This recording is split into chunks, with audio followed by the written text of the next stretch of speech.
Nipo na bosi wangu kanda hii ya Ziwa, ndugu yangu Nebat. Yeye ndo mwenyekiti kwa kanda yote ya Ziwa. Yeye ndo mwenye dhamana ya timu kazi ya Mama Samia ukanda huu. Tumekutana naye tena hapa Mwanza, anatuelezea yale mema aliyofanya mama yetu Samia Suluhu Hassan ndani ya miaka 4 katika mkoa huu wa Mwanza.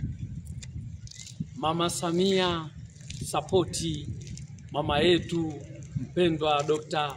Samia Suluhu Hassan, kanda hii ya Mwanza, mkoa wa Mwanza, amefanya vitu vingi vikubwa. Kwanza, jambo moja ambalo watu wengi huwa wanashangaa, ukienda Busisi lile daraja sasa hivi lishakamilika, kinachosubiriwa ni kufunguliwa tu.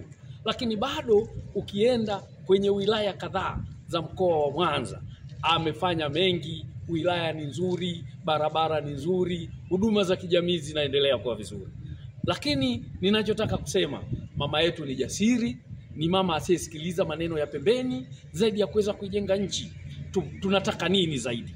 Tunachohitaji kwa mama yetu jasiri, Mama Samia Suluhu Hassan, tunachotakiwa sisi ni kumpa sapoti. Tunachotakiwa ni kumfurahia, na haya yote tunayoona mema mazuri yanayoendelea kwenye mikoa mingine na mkoa wa Mwanza pia ni matunda ya Mama Samia Suluhu Hassan. Kwa hiyo mimi ninachosema, kura zote za Oktoba ni kwa Mama Samia Suluhu Hassan. Tusisikilize kelele zingine, tusisikilize maneno mengine. Wale watu wanaosema no reform, sijui no kitu gani, wale watu wakabaki na maneno yao. Hayo maneno yao hayatutishi, kwa sababu kwanza CCM ni dude kubwa kweli kweli, ambalo hayo maneno wanaoyazungumza hawajitambui wanazungumza kitu gani. Lakini ndani ya Oktoba kura zote ni za kwa Mama Samia Suluhu Hassan.